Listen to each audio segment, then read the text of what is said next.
Thank you so much, thank you so much. यहाँ से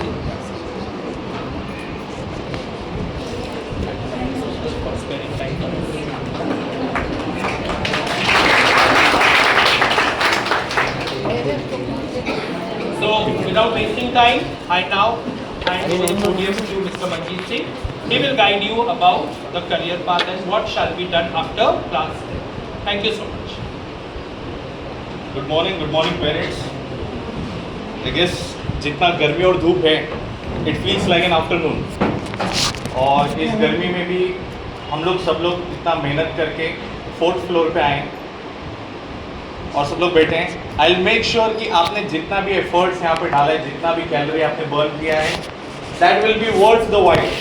ठीक है parents, I hope 10th standard का एग्ज़ाम देने के बाद आप सभी लोग जो हैं 10 जगह, खास करके पेरेंट्स 10 जगह अपने रिलेटिव्स, अपने बिल्डिंग में, आस पड़ोस में, भैया भाभी, इन सभी को पूछने में लग जाते हैं कि भाई आगे क्या किया। ठीक है, बच्चे भी जो रहते हैं छोटे, इन लोग का मन कैसे रहता है, काफ़ी चंचल रहता है, ये लोग बहुत जल्दी इन्फ्लुएंस हो जाते हैं। अब जैसे मैं अपनी बात बताता हूँ, जब मैं छोटा बच्चा था तो हम लोग के टाइम पे एक पिक्चर आई थी, पिक्चर का नाम था मुन्ना भाई MBBS। और जैसे वो पिक्चर में देखकर आया, मैं पापा बोला अपन डॉक्टर ही बनेगा। डैडी वॉज कंसर्न कि डॉक्टर बनेगा नहीं बनेगा, भाई जरूर बन जाएगा। बट बच्चे लोग का जो मन है इस तरीके से इन्फ्लुएंस हो जाता है कि भाई मेरे बिल्डिंग में ये भैया ने इंजीनियरिंग किया, इनकी लाइफ सॉर्टेड दिख रही है। या कोई मूवी देखा, उसमें एक बंदा है कंप्यूटर लेके बैठा हुआ है, हैक कर रहा है, एक ब्लू कलर का जैसा होलोग्राम बना हुआ है, आयरन मैन देख रहा है, उसको लग रहा है कि मैं इंजीनियर बन जाऊंगा, ऐसा हाथ के ऊपर ऐसा कुछ स्क्रू ड्राइवर घुमाऊंगा मेरे हाथ में। ऐसा नहीं होता है बच्चों, राइट। द फैक्ट इज हम लोग को प्रैक्टिकलिटी लेकर भी चलना है कि क्या मैं इंडिया में आयरन मैन बन सकता हूँ, कि मैं इंजीनियर बन सकता हूँ। बच्चों आप लोग को स्क्रीन दिखाई देगा वहां से, अगर नहीं तो यहाँ पर जगह खाली, आप लोग इधर आ जा सकते हैं बच्चों। ठीक है, तो पेरेंट्स आज हम लोग एक्सप्लोर करेंगे मल्टीपल ऑप्शंस, कि हमारे पास कितने सारे ऑप्शंस है। ठीक है, मेरे टाइम पे मेरे पेरेंट्स को खाली 2 ही ऑप्शन मालूम था, इंजीनियर और डॉक्टर। डॉक्टर बनाने की हैसियत नहीं थी, तो बच क्या गया ऑप्शन अपने पास, इंजीनियर। पर आज की तारीख में आप डॉक्टर भी अगर बनना चाहो तो देयर आर मल्टीपल ऑप्शंस, कि आप ये डॉक्टर बन सकते हो, ये स्कॉलरशिप है, इतना मार्क्स है। आज की तारीख में गाइडेंस की कमी नहीं है, आज की तारीख में ऑप्शंस भरपूर है, पर हमको क्या मालूम नहीं है कि हमारे पास कितने ऑप्शंस है, राइट। हम लोग को इतना तो मालूम है कि साइंस, कॉमर्स, आर्ट्स करके ऐसे 3 स्ट्रीम्स है, राइट। क्या है तीनों स्ट्रीम्स के नाम? Science, commerce, arts. Science, commerce, arts. Science. बराबर, तो ये 3 हम लोग को मालूम है। ठीक है, अब इसमें ऐसा है कि पता नहीं क्यों तो हमारे मन में ऐसा है कि हम साइंस को ऊपर देखते हैं, then we call it commerce, और फिर लास्ट में जो बचता है उसका आर्ट्स बोलते हैं। हमारे यहाँ पे अधिकतर लोग कॉमर्स इसलिए भी लेते हैं कि हमसे साइंस नहीं हो पाएगा। जिसका ऐसा है कि भाई मेरे को आगे जाके कुछ नहीं करना है, वो भी जाके क्या ले लेता है, आर्ट्स ले लेता है। अच्छा, ऐसा नहीं कि कॉमर्स में कुछ नहीं कर पाने वाले ही लोग रहते हैं, कॉमर्स में भी टॉपर बच्चे आते हैं जो CA CPT वगैरह सब करना चाहते हैं, कंपनी सेक्रेटरी, ये सब इन लोग भी कॉमर्स लेते हैं, इसमें कोई भी गलत बात नहीं है। तो पेरेंट्स आज जो भी करियर काउंसलिंग होने वाला है, मैं इसमें किसी एक फील्ड की बात करने ही नहीं वाला। आज मैं आपको ओपनली तीनों के बारे में बताऊंगा, and you are free to choose whatever you want to choose.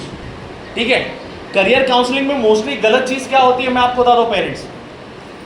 अगर मान लीजिए मेरा जो मिठाई का दुकान है, ठीक है, आप मेरी दुकान में आएंगे, ठीक है, मैं आपको बोलूंगा क्या, ये खाने से डायबिटीज होता है, मैं क्या बोलूंगा, ये खाइए, ये दूध का बना हुआ है, एकदम ऐसा है, इसको खाइए, आपको एकदम, इसको 10 दिन आप लगातार खाएंगे तो आपका बॉडी बनने लगेगा। हाँ, मिठाई खाने से बॉडी बनती है नहीं, पर मेरे को बेचना है ना, तो मैं तो बेचूंगा, मैं नहीं बोलूंगा कि इससे डायबिटीज होता है। तो उसी तरीके से हम गलती क्या कर देते हैं कि हम क्लासेस वालों से करियर काउंसलिंग करवाते हैं, एंड उसमें क्या होता है कि वो जिस चीज का क्लास चला रहा है वो आपको वही बेचने का कोशिश करेगा। बट आज का जो हमारा सेमिनार है पेरेंट्स, बच्चों, दिस इज 100% अनबायस्ड।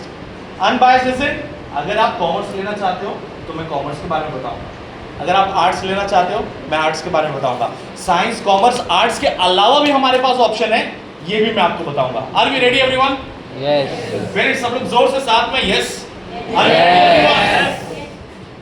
आप लोग पहले यस बोल दिए। Are we ready everyone? Yes.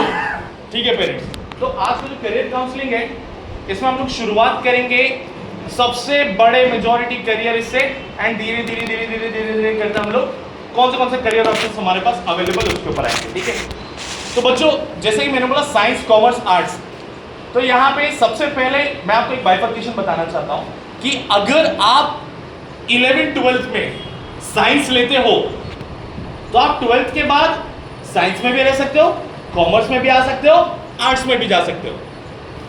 अगर आप 10th के बाद 11th-12th में कॉमर्स ले लिए तो आप 12th के बाद कॉमर्स में रह सकते हो या तो आर्ट्स में आ सकते हो, आप साइंस में दोबारा नहीं जा सकते हो। पेरेंट्स ये बात समझ में आ रहा है आप लोग को? आप लोग पेरेंट्स आप लोग कोई भी चिंता मत करिए, आप इसका फोटो मत लीजिए, ये मैं जो पीपीटी है ना ये मैं आपके ग्रुप में डलवा दूंगा ताकि आपको कुछ भी नोट करने का जरूरत भी नहीं पड़े। हाँ, अगर आपको कुछ पॉइंट लग रहा है बहुत इंपॉर्टेंट है तो आप लिख ले सकते हैं। आपको कुछ भी डाउट रहेगा तो इस सेमिनार के एंड में एक क्वेश्चन एंड आंसर सेशन रहेगा, Q&A सेशन, जहाँ पे आप हाथ उठा के अपना कुछ भी क्वेश्चन पूछ सकते हैं। एंड सेमिनार के एंड में मैं आप सभी के लिए कुछ गिफ्ट भी लाया हूँ सभी के लिए। ठीक है, तो सब लोग खुश होकर बैठिए कि एंड में कुछ तो मिलने वाला है। ठीक है, ठीक है, एक्सपेक्टेशन रखिए। ठीक है, जैसे बोला ना एक दो पेरेंट ऐसे सोए तो लोग कैसा होगा, अरे भाई क्या लेकर आए, इनके पास कुछ दिख तो नहीं रहा है। ठीक है parents, are we ready everyone? तो सबसे पहले ये चीज हम लोग क्लियर कर लेते हैं कि अगर मैं आगे के फ्यूचर को लेके कंफ्यूज हूं कि आगे क्या होने वाला है क्या नहीं होने वाला है, तो मुझे क्या लेना चाहिए? साइंस लेना चाहिए। अगर मैं कंफ्यूज हूं या मैं साइंस लेना चाहता हूं तो मैं साइंस लेना चाहिए। क्यों? क्योंकि 12th स्टैंडर्ड के बाद अगर वो क्लैरिटी आ गया 2 साल में तो I can switch to commerce, या तो मैं आर्ट्स में भी आ सकता हूं या तो मैं साइंस में भी रह सकता हूं। बट अगर मैंने पहले ही कॉमर्स ले लिया और फिर मेरा मन कर रहा है कि मैं आईटी में आऊं, मैं आईटी फील्ड में जाना चाहता हूं, नहीं, आपके सारे दरवाजे बंद हो चुके हैं। आज की तारीख में मैं इतना गारंटी के साथ लिख कर दे सकता हूं कि आप जितने भी बच्चे बैठे हैं इन लोग ने अपने एग्जाम के टाइम पे एक टीचर जिससे सबसे ज्यादा ज्ञान लिया है वो है चैट जीपीटी। बच्चों हाँ या ना? यस। आज की तारीख में बहुत यूजफुल चीज है। आप उसके अंदर अपने दुख सुख टाइप भी मत करो, वहां पे एक माइक बना हुआ है, उस माइक के ऊपर छुओ, अपने दुख सुख सारे बोल दो और वो आपको 10 जवाब देगा कि तू ये कर ले भाई, या तो ये कर ले, या तो ये कर ले, या तो ये कर ले। What is chat GPT? Chat GPT is artificial intelligence, AI। आप सुन रहे हो AI जॉब खा जाएगा, AI जॉब खा जाएगा, AI जॉब खा जाएगा। बट व्हाट इफ आप AI को डेवलप करने वाला जॉब पकड़ोगे तो? अगर आप AI को डेवलप करने वाला जॉब पकड़ोगे आज की तारीख में तो क्या वो जॉब कोई खा सकता है? नहीं। मैं क्या बोल रहा हूं, आप शेर से डर रहे हो, पर अगर आप शेर की सवारी करोगे तो आपको खा पाएगा क्या? नहीं। बस AI वही शेर है जिसकी सवारी आज की तारीख में सब करना चाह रहे हैं। तो अगर आप पहले कॉमर्स ले लिए फिर आगे आपको इंटरेस्ट आ रहा है कि मैं AI में जाऊं, तो आप जा पाओगे? नहीं जा पाओगे। ओके, तो पेरेंट्स ये हमने पहले एस्टैब्लिश कर लिया, साइंस कॉमर्स आर्ट्स। साइंस लूंगा तो 12th के बाद मैं तीनों में आ सकता हूं, कॉमर्स लूंगा तो मैं कॉमर्स आर्ट्स में रह सकता हूं, आर्ट्स लूंगा तो आर्ट्स में ही रहूंगा। समझ में आया पेरेंट्स? तो शुरुआत करें। तो बच्चों आई होप आप सभी को मालूम है, या मालूम नहीं भी है तो कितने लोग ने सोचा है कि भाई मैं यही फील्ड में जाने वाला हूं। तो पहले शुरुआत करें साइंस। कितने लोग हैं यहाँ पे मैं साइंस में जाना चाहता हूँ? Please raise your hands. या पेरेंट्स जिनको साइंस के बारे में इंफॉर्मेशन चाहिए please raise your hands. Almost more than 50% crowd, more than 50% crowd. Okay okay, commerce वाले कितने हैं प्लीज हाथ उठाएं। ओके, 20-30% क्राउड कॉमर्स का भी है। एंड आर्ट्स वाले कितने हैं हाथ उठाएं। Okay, very good very good. अच्छा, आर्ट्स के अलावा भी फील्ड है, कितने लोग हैं हाथ उठाएं। लोग नहीं पता, फील्ड पता है। ओके, ITI अच्छा मैडम डिप्लोमा आर्ट्स के अलावा कौन सा फील्ड मैडम? अच्छा मेरे ओके ओके ओके ठीक है। मैं आपको बता रहा हूँ कि आज जो मैं बताऊंगा उसमें आप श्योर हो ही जाएंगे कि मैं वो क्या करना है। जी जी जी जी मैडम। पेरेंट्स शुरुआत करते हैं, लेट अस स्टार्ट। सबसे पहले इन साइंस फील्ड जो सबसे मेरा भी जो सपना था मुन्ना भाई MBBS क्या बनने का था अपने को, डॉक्टर। तो सबसे पहले डॉक्टर का हमको बनना है तो साइंस में एक सब्जेक्ट है जिसको हम कहते हैं बायोलॉजी, ये हमको लेना बहुत ज्यादा जरूरी है, बराबर। अब सिर्फ डॉक्टर MBBS ही नहीं रहता है, अपने पास क्या सारे ऑप्शंस हैं मैं पूरा डिटेल में लेकर आया हूं, ठीक है पेरेंट्स। तो सबसे पहला जो ऑप्शन है वो है MBBS। MBBS के बाद होता है BDS मतलब बैचलर इन डेंटल सर्जरी, दांत का doctor. BAMS bachelor in Ayurvedic medicine and surgery. BHMS homeopathy. BUMS यूनानी मेडिसिन, फिजियोथेरेपी। BSc इन वेटरनरी साइंस जानवर का डॉक्टर। फार्मेसी, BSc इन agriculture, animal husbandry, poultry farming. ये सारे ऑप्शंस अगर मैं 11-12 साइंस में बायोलॉजी ले लेता हूं तो, अगर मैं बायोलॉजी ले लेता हूं तो ये सारे ऑप्शन है। और सबसे टॉप वाला ऑप्शन कौन सा है, MBBS, ठीक है। अभी मैं थोड़ा सा रियलिस्टिक बात करता हूं।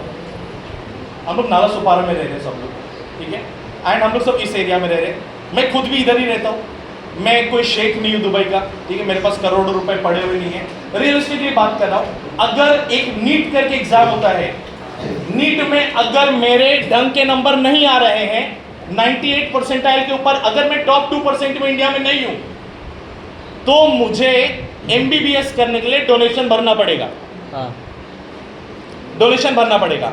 And that donation can go up to 1.5 crore to 2 crore.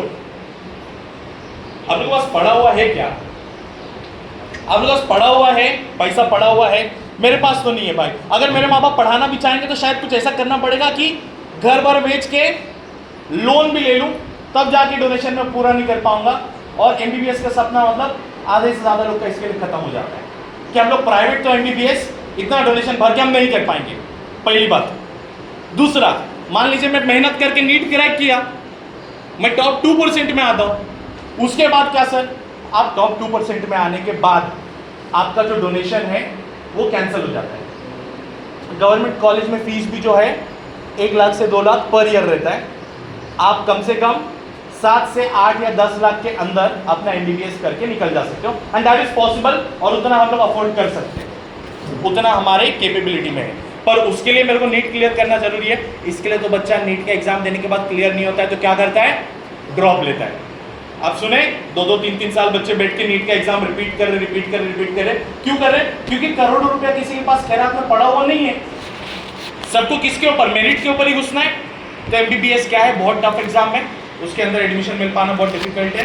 बच्चे एग्जाम क्रैक करते हैं, पर अगर क्रैक नहीं कर पाते हैं तो कितना डोनेशन भरना पड़ता है।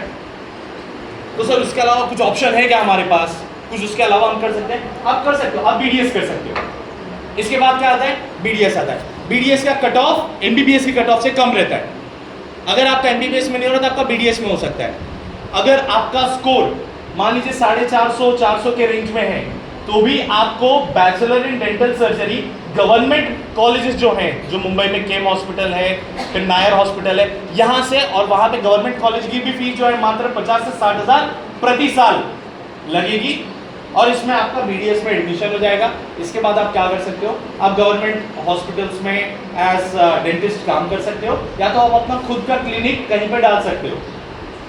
आपने देखा रहेगा डेंटिस्ट का अलग से क्लिनिक रहता है, नॉर्मल डॉक्टर्स के पास नहीं रहता है, इनका अलग से रहता है। और इन लोग कुछ तो रूट कैनाल करते हैं, एक रूट कैनाल करते हैं, और उसका मेरे हिसाब से मेरे डैड ने भी रिसेंटली कराए थे, 32,000 रुपया उनका लगा था। और उनका 2-3 दांत भी था तो उसका 32,000 लगा था। तो सेकंड रैंक पे BDS आता है, ठीक है। अच्छा, ऐसा नहीं कि BAMS का रैंक 3rd है। BAMS is Ayurvedic medicine and surgery. Ayurvedic medicine आपको मालूम है पेरेंट्स?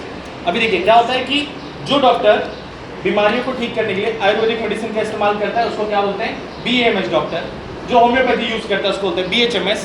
और जो यूनानी मेडिसिन, जो वैद्य होते हैं ना, हार्ड वैद्य वगैरह सब, जो चूरन वूरन देते हैं, वो BUMS वाले, ठीक है। अब BUMS अपने आप में उतना पॉपुलर नहीं है, पर BHMS BAMS पॉपुलर है। BAMS जो है आयुर्वेदिक मेडिसिन एंड सर्जरी वाले हैं।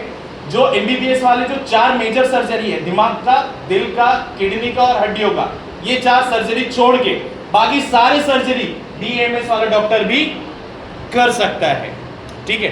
तो इससे पेरेंट्स हम लोग ने स्टैब्लिश कर लिया कि अगर हमारा MBBS नहीं होता तो हमारे पास ऑप्शन में क्या है, BAMS। और BAMS की फीस भी अफोर्डेबल है, इसकी फीस 2 से 2.5 लाख पर ईयर के आसपास होती है, प्राइवेट में भी, जो कि हम अफोर्ड आराम से कर सकते हैं। तो अगर किसी का सपना डॉक्टर बनने का है ही तो हमारे पास ऑप्शन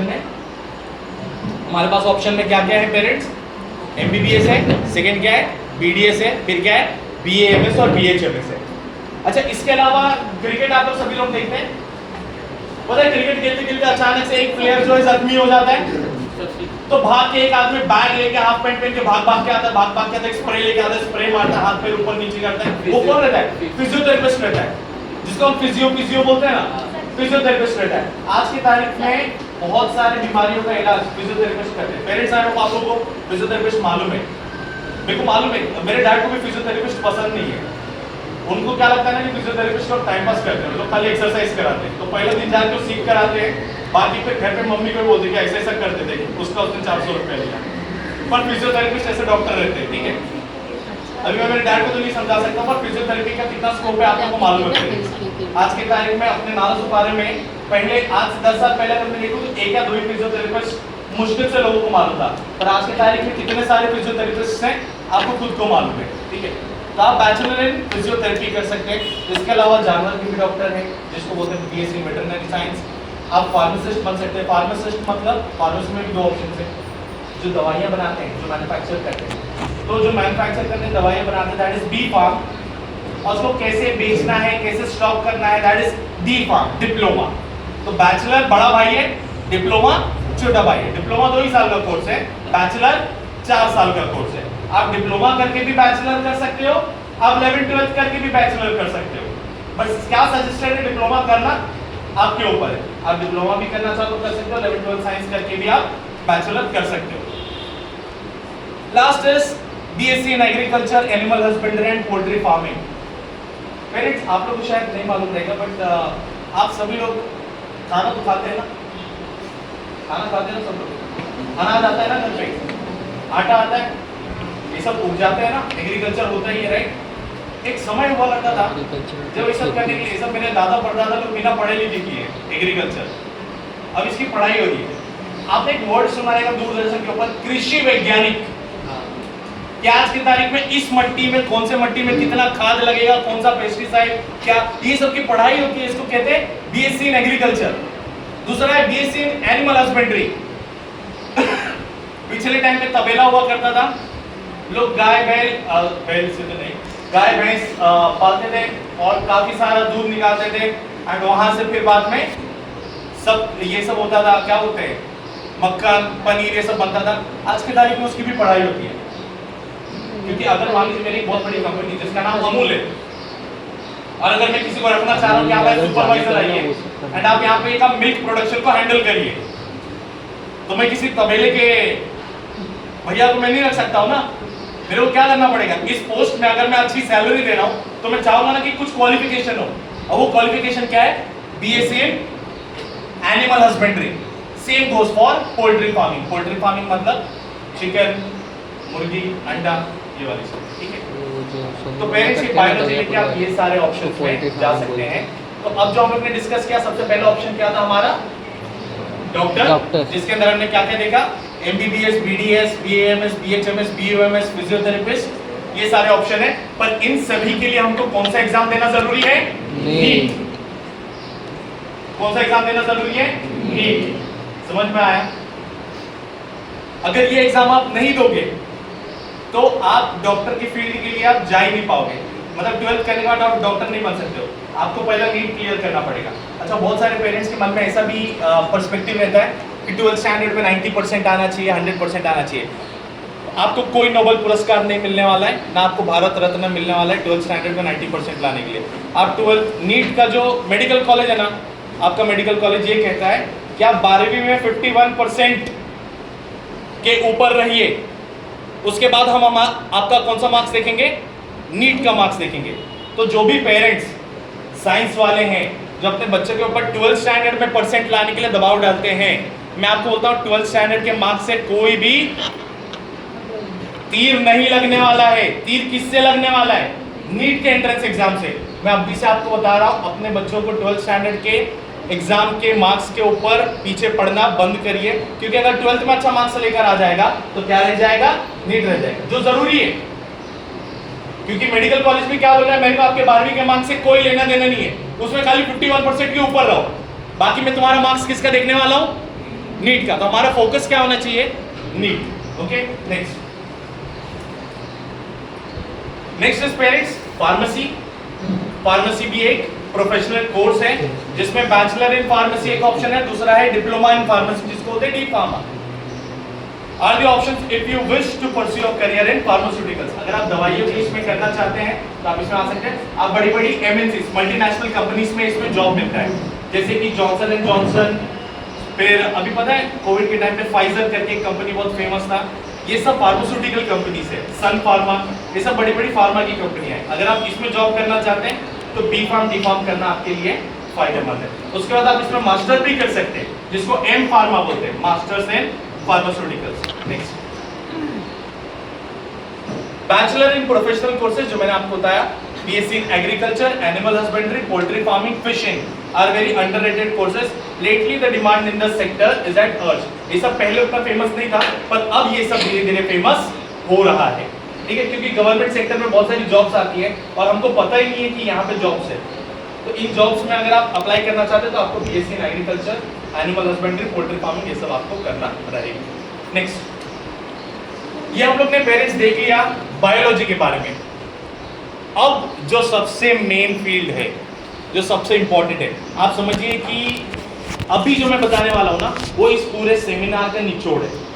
तो ये वाला पार्ट सभी पेरेंट्स ध्यान से सुने, जो सबसे इंपॉर्टेंट सब्जेक्ट है और इस क्लास के कम से कम 30 से 40% बच्चों का इंटरेस्ट है, दैट इज टेक। अब टेक से मैं आपको इंट्रोडक्शन देता हूं अपना खुद का भी। My name is Manjeet Singh and मैं खुद एक electronics and telecommunication EXTC engineer हूं by qualification. By profession I am a counsellor. मैं इस तरीके से करियर गाइडेंस सेमिनार करता हूं। This is my team. ये खुद AI इंजीनियर है, even he is an AI engineer, and वो जो बेटे he is an mechanical engineer, वो HSBC बैंक के वाइस प्रेसिडेंट है। अब ये सब कैसे है गाइडेंस, आप सब लेक्चर के बाद उनको भी पूछ सकते हैं, एंड मैं यहाँ पे आपको सारे रास्ते बताने वाला हूँ। हमारा पूरा टीम जो है टेक टीम है। अब इसके अंदर जितना डिटेल में मैं आपको बताने वाला हूँ, ये क्यों ज़रूरी है ये भी बताता हूँ मैं। आज की तारीख में अगर आप डॉक्टर बनना चाहते हैं, कोई बच्चा है यहाँ पे डॉक्टर बनना चाहता है? इतने सारे बच्चे, एक तो बच्चा डॉक्टर बनना चाहेगा भाई। आप बनना चाहते हो, आप बनना चाहते हो, आप गुड गुड गुड। कौन सा डॉक्टर बनना चाहते हो? हाँ, ऑर्थोपेडिक। ये आपका MBBS के बाद स्पेशलाइजेशन होता है, राइट? आप MBBS, आप कार्डियोलॉजिस्ट, वही मतलब MBBS के बाद। यस, हाँ, पीडियाट्रिशियन, ओके, गायनिकोलॉजिस्ट, ठीक है। ये सभी बच्चों ने जो भी नाम बोला, आपने आप लोगों को लग रहा है कि पेरेंट्स यहाँ पे तो सब नाम नहीं था, ये सब MBBS के बाद होता है। मतलब अगर मैंने MBBS पढ़ लिया, उसके बाद अगर मैं दिल का इलाज करना चाहता हूँ तो मैं दिल का डॉक्टर बनना चाहता हूँ तो मैं वहाँ पे स्पेशलाइजेशन करूँगा और मेरे को कहा जाएगा कार्डियोलॉजिस्ट, ठीक है। अगर मैं किडनी का करना चाहता हूँ, नेफ्रोलॉजिस्ट, दिमाग के करना चाहता हूँ, न्यूरोलॉजिस्ट, अलग अलग वहाँ पे स्पेशलाइजेशन है जो इन बच्चों ने नाम लिया, ठीक है। अच्छा बच्चों, कोई भी बच्चा प्लीज खड़ा हो सकता है। एनीवन, आप खड़े हो जाओ। नहीं, मैं कुछ अपने ये डर, आप लोग डरते हो। बच्चों एक बात समझो, लाइफ में कॉन्फिडेंस से सब कुछ है। मैं 90% वाला बच्चा हो जाऊं, पर अगर मेरे में कॉन्फिडेंस नहीं है कि मैं एक इंटरव्यू में बैठ के अपने आप को प्रेजेंट कर सकूं। एक बात बताइए पेरेंट्स, यहाँ पे अगर मैं अभी खड़ा होकर प्रेजेंटेशन देता, इंजीनियरिंग में ऑप्शन, आप ये इंजीनियर करो, आप ये करो, आप ये भी करो, आप एक बात नहीं सुनते। आप यहाँ पे बैठ के मेरे मुंह से निकलने वाला हर एक अगले शब्द का इंतजार कर रहे हैं, सो एज आप वो इंटरेस्ट में लेकर आ रहा हूं आपके लिए, तभी आप सुन रहे हैं। अगर ये कॉन्फिडेंस नहीं रहता, आप यहाँ पे सुनते सेमिनार नहीं, आपको फर्क नहीं पड़ता। बट आप लोग सब लोग ध्यान से सुन रहे हैं। बच्चों, ये आप लोग के लिए मैसेज है कि कॉन्फिडेंस इसके लिए इंपॉर्टेंट है, क्योंकि अगर आप 90% भी लेके जाके इंटरव्यू पे जाके सामने बैठोगे एंड वहां पे जाके आपको पूछेगा कि अपने बारे में कुछ बताओ, मेरा नाम सुशील शर्मा है, मैं पोटैटो, तो आपको कहीं पे भी कोई भी ये नहीं रहेगा। अपने में क्या होना चाहिए बच्चों? कॉन्फिडेंस इंपॉर्टेंट, ठीक है। तो क्या नाम बताया अपना? आर्या, टिंकर। अरे यार टिंकर, आप मेरे को एक ये बात बताओ, 11-12 है अपना, ठीक है, आपको क्या लगता है नीट निकालने के लिए आपको कितना अटेम्प्ट लगेगा? 2 to 3 अटेम्प्ट्स। मतलब ये कह रही है कि इनको 12th स्टैंडर्ड के बाद 2 से 3 अटेम्प्ट लगेगा नीट निकालने के लिए फॉर एमबीबीएस। ठीक है, ठीक है, तो मैं पकड़ता हूँ 2 साल 11-12 और मैं होता हूँ मान लो 2 अटेम्प्ट नीट का, 4 साल लग गया। अच्छा, उसके बाद आपने एमबीबीएस में आपका एडमिशन हो गया, आपके मनपसंद कॉलेज में एडमिशन हो गया। ठीक है, एमबीबीएस का कोर्स कितने साल का है आपको मालूम है? 4.5 इयर्स का कोर्स है, बट उसमें 1 साल का मैंडेटरी इंटर्नशिप होता है, मेकिंग इट 5.5, और उसके बीच में और भी आपको बहुत ट्रेनिंग पीरियड वगैरह ऐड करके 6 साल लग ही जाता है। 6 साल का एमबीबीएस होता है। ठीक है, 6 इयर्स, तो 4 अभी आपको नीट के लिए लगा और 6 आपको एमबीबीएस कंप्लीट करेगा, मतलब अभी से 10 साल। ध्यान से सब लोग सुनिएगा, अभी से 10 साल। आप कौन सा डॉक्टर बोले? पीडियाट्रिशियन। एमबीबीएस होने के बाद आपको फिर से नीट देना पड़ता है स्पेशलाइजेशन के लिए, वापस इसको नीट देना पड़ेगा। एंड वो जो नीट रहेगा उसमें भी तो पहले अटेम्प्ट में तो नहीं होता है ना, उसके लिए भी कम से कम 1-2 अटेम्प्ट जाएगा, तो और 2 साल ऐड कर दूं, 12 साल। उसके बाद स्पेशलाइजेशन में 2 साल, 14 साल। उसके बाद उसका ट्रेनिंग 15 साल। उसके बाद आप जॉब करोगे, initial package. I don't need to demotivate anyone, आप डॉक्टर बनो, आप सब करो, ठीक करोगे। पर मैं एक बात बोल रहा हूं कि 15 साल पेरेंट्स, अगर आपको नहीं मालूम है, इनकी अभी की उम्र 15-16 साल है, अभी से और 15 साल पढ़ाइए, लाखों का इन्वेस्टमेंट डालिए, उसके बाद भी आपको क्या लग रहा है कितने का पैकेज निकलना चालू होगा?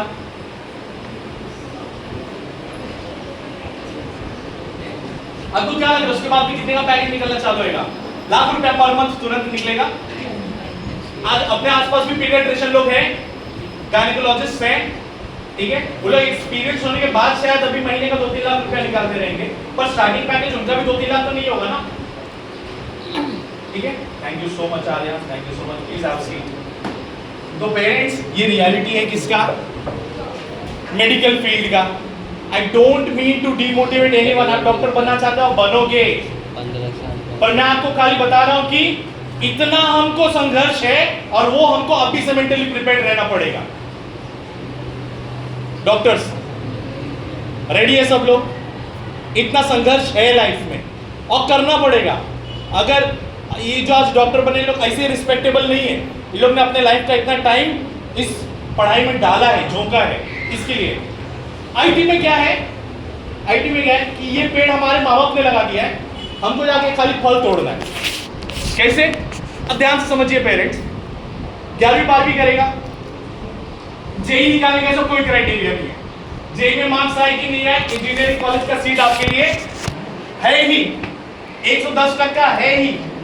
वहां पे भी आपको फीस में डिस्काउंट 50% तक का डिस्काउंट मिल जाता है अगर आप सही तरीके से फॉर्म भरोगे तो। ठीक है, तो मान लीजिए इंजीनियरिंग का कोर्स का फीस अगर मैं डिस्काउंट पकड़ूं तो 70 से 80 हजार पर ईयर है। मैं आपका मैथ्स इजी करने के लिए लाख रुपया पकड़ लेता हूं, 1 साल का 1 लाख रुपया, 4 साल का कितना हो गया? 4 लाख। 2 साल 11वीं 12वीं किया, 4 साल इंजीनियरिंग किया, 4 लाख रुपया डाला, और उसके बाद सीधा 5वें साल से जॉब, मतलब 6 साल के बाद आपका बच्चा जॉब के लिए एलिजिबल है। अच्छा, अगर जॉब नहीं करना चाहते सर और पढ़ना है तो पढ़ाइए, उसको आप क्या पढ़ा सकते हैं? मास्टर पढ़ा सकते हैं। बैचलर्स कंप्लीट करने के बाद आप क्या कर सकते हो? उसमें आप मास्टर कर सकते हो। आप फॉरेन जाना चाहते हो, आयरलैंड जाना चाहते हो, यूएस मत जाओ, ठीक है, यूके जाना चाहते हो, ऑस्ट्रेलिया जाना चाहते हो, न्यूजीलैंड जाना चाहते हो, जाओ, अपना हायर एजुकेशन वहां से अपना पढ़ाई आप कंप्लीट करो, उसमें भी 2-3 साल और लग जाएगा। ज्यादा से ज्यादा आपका कितना साल गया? 8 साल गया, 9 साल गया।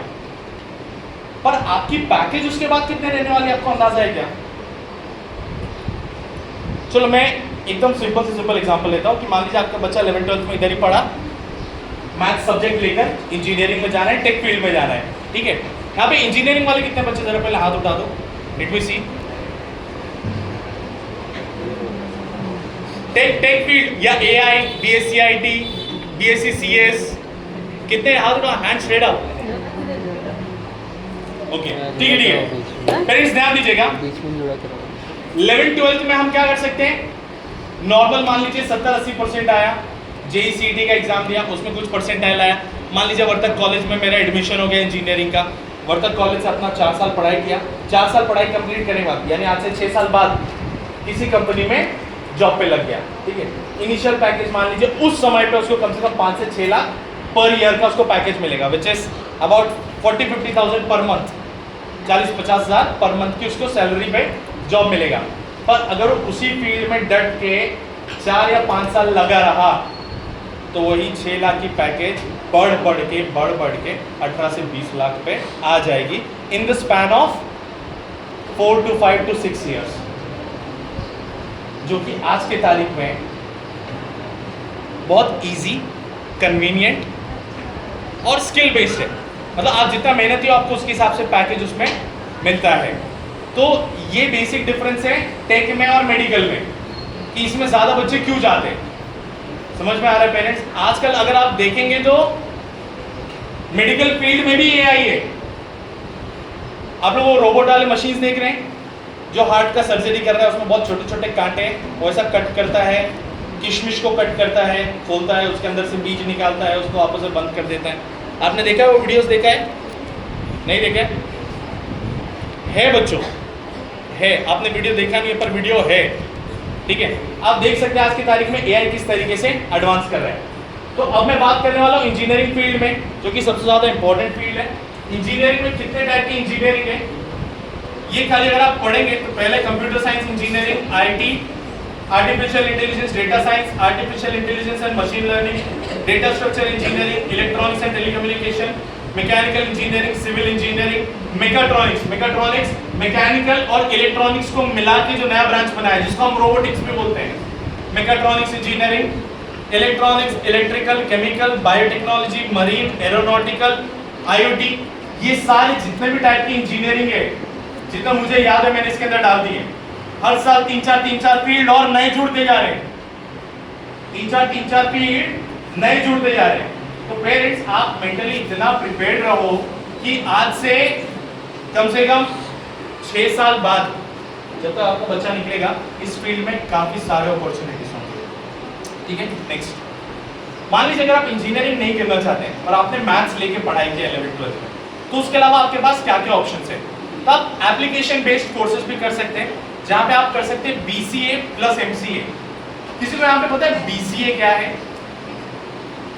BCA का फुल फॉर्म किसी को पता है? Bachelor of computer application. Sir के लिए जोरदार तालियां please. And MCA is masters in computer application. Perfectly correct. BSc CS anyone? Computer science बराबर। BSc IT, BSc CS, BSc in data science, big data science. आप MSc भी कर सकते हैं, PhD भी कर सकते हैं। अच्छा, PhD एनीवन? PhD हम सब लोग ने सुना है। PhD मतलब हम लोग बोलते हैं ना कि भाई देखो इसके बारे में इतना कैसे मालूम है, इसमें PhD किया है क्या? हम PhD बोलते हैं ना, तो PhD का फुल फॉर्म मालूम है किसी को?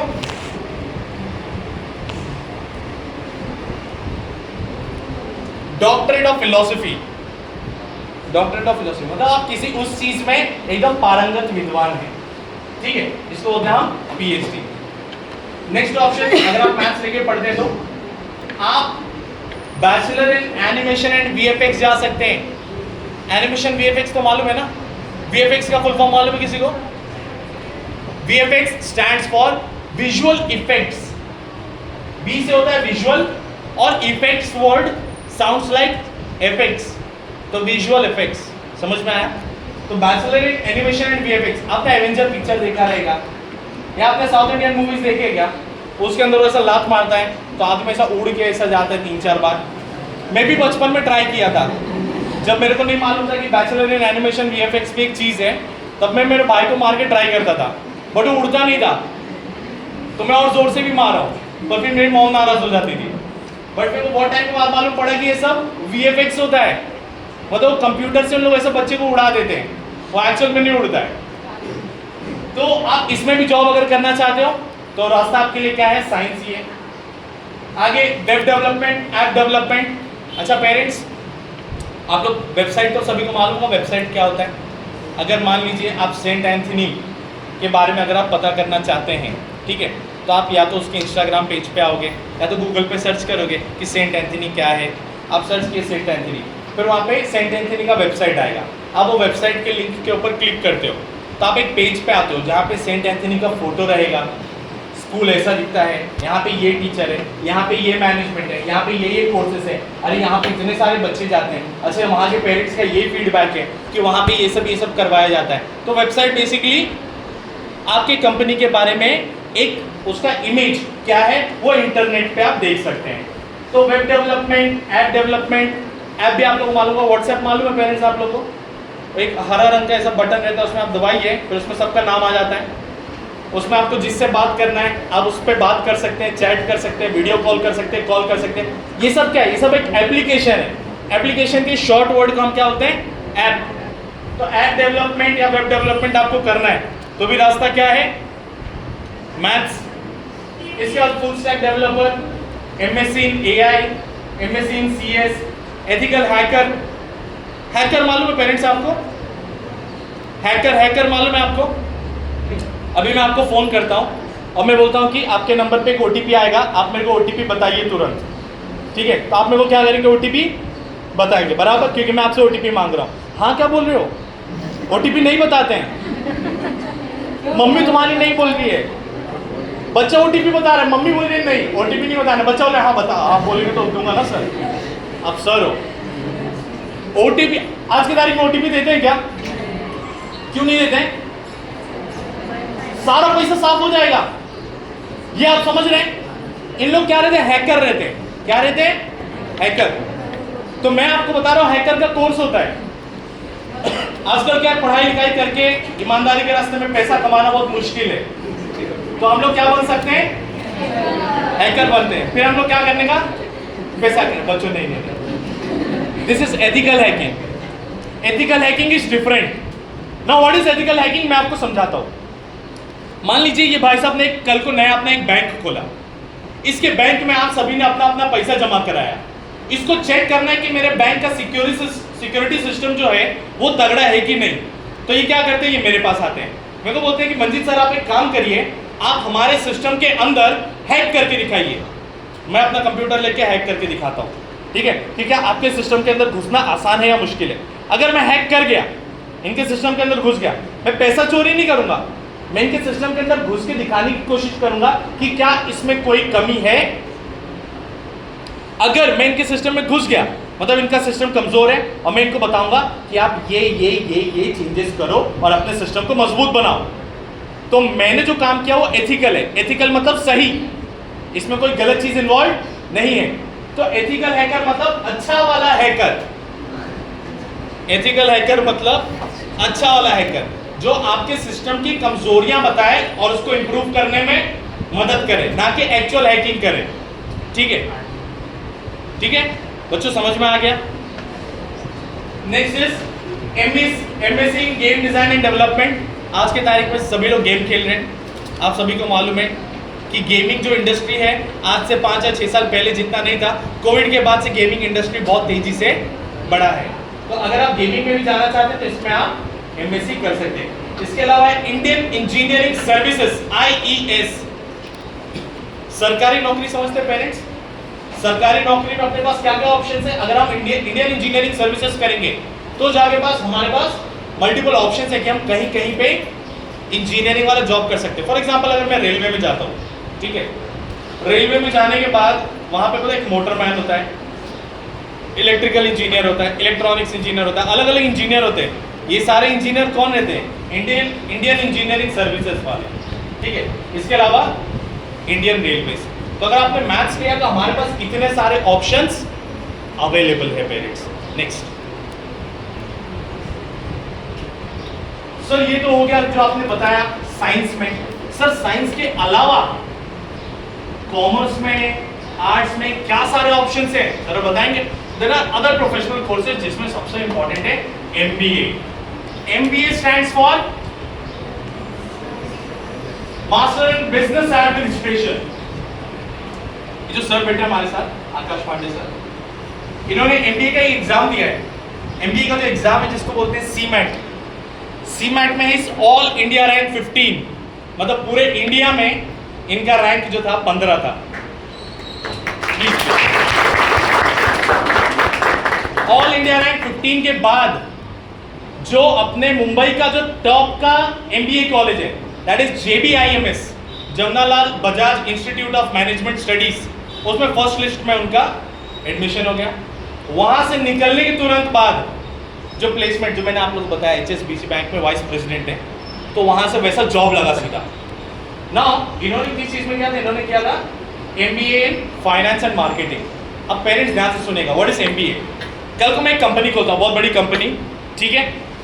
अब मैं उस कंपनी में अपने बेटे को ही बोलता हूँ कि भाई तू यहाँ पे क्या बन जा। ये मेरा बेटा नहीं है वैसे, मैं एक उदाहरण दे रहा हूँ। मैं अपने बेटे को बोलता हूँ कि भाई तू यहाँ पे बन जा ट्रेजरर, तो यहाँ पे पैसे का लेन देन कर।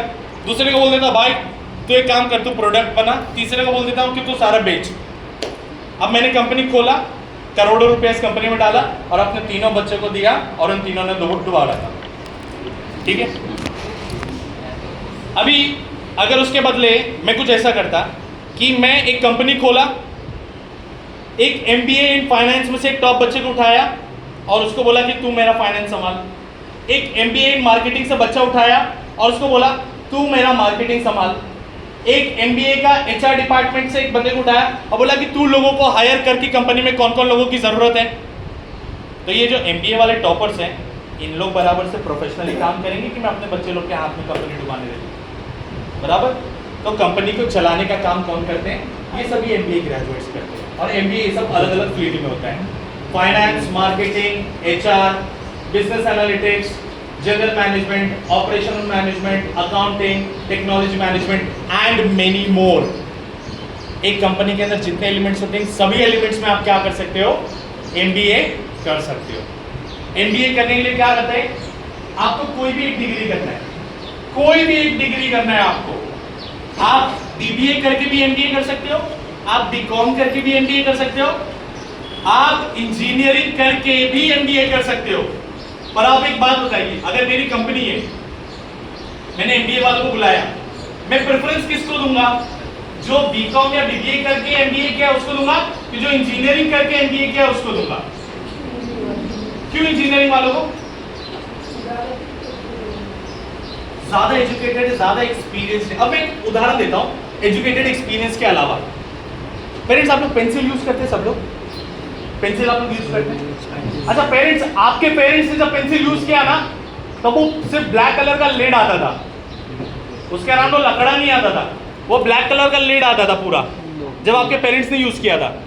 तो एक कंपनी थी पेंसिल की, बोलती थी कि अरे ये जो लिड है ना, ये लिड अपने को 2 रुपए का पड़ता है और हम लोग ये पेंसिल 5 रुपए का बेचते हैं, और ये जो है ना बहुत वेस्ट हो जाता है, लिड जो है ना शार्प करते टाइम बहुत वेस्ट हो जाता है।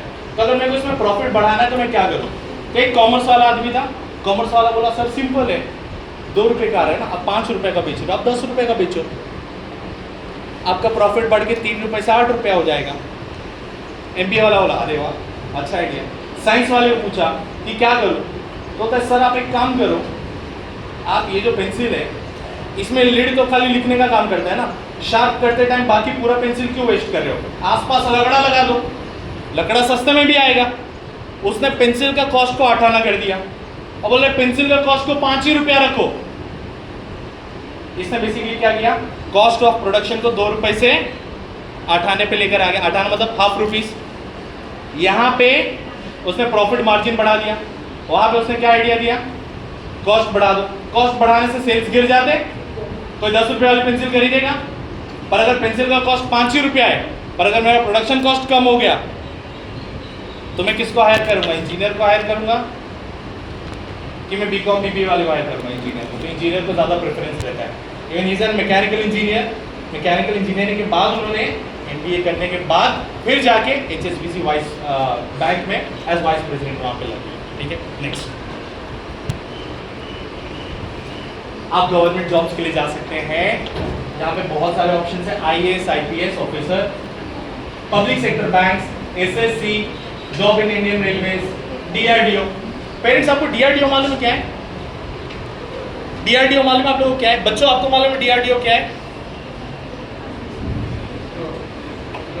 इसरो हम सभी को मालूम है। ISRO is Indian space research organisation, जहां से हम चंद्रयान, मंगलयान ये सब भेजते हैं। पर DRDO मालूम है क्या आप लोग को? DRDO जो है इसरो जैसा ही एक इंडिया का यूनिट है जो इंडिया का डिफेंस के टेक्नोलॉजी को हैंडल करता है। मतलब पेरेंट्स एक बात समझिए कि पहले डब्बा वाला मोबाइल फोन था, फिर स्क्रीन टच वाला फोन आया। हमारे पास जो भी टेक्नोलॉजी अब भी है ना, वो टेक्नोलॉजी हमारे DRDO इन लोगों के पास 15 साल पहले रहता है। ठीक है, स्क्रीन टच वाला टेक्नोलॉजी 15 साल पहले नहीं था, वो 5 साल पहले ही आया रहेगा अपने टेक्नोलॉजी के। पर जो भी टेक्नोलॉजी हम यूज करते हैं ना, उससे बहुत ज्यादा एडवांस टेक्नोलॉजी किसके पास रहता है? DRDO। और ये इंडिया के डिफेंस के लिए काम करता है। जैसे अभी पाकिस्तान जो इंडिया पर अटैक कर रहा था, अपने पास S-400 जो था, जो सारे जितने भी शेल्स था उसको हवा में ही डिसमेंटल कर दिया। तो ये सब जो चीजें हैं, ये सब कौन डेवलप करता है? DRDO करता है। वैसे S-400 हम लोग ने डेवलप नहीं किया था, ये टेक्नोलॉजी हम लोग बाहर से लेकर आए थे और इसको हम लोग ने डिप्लॉय किया था खाली। पर ये सब भी सोचना, समझना, करना कहां पे लगेगा, ये सब काम कौन करता है? DRDO करता है। ISRO is Indian space research organisation. जो नासा आपने सुना है अमेरिका का है, अपने इंडिया का नासा कौन है? ISRO. Next comes bank PO। Bank PO मतलब क्या होता है?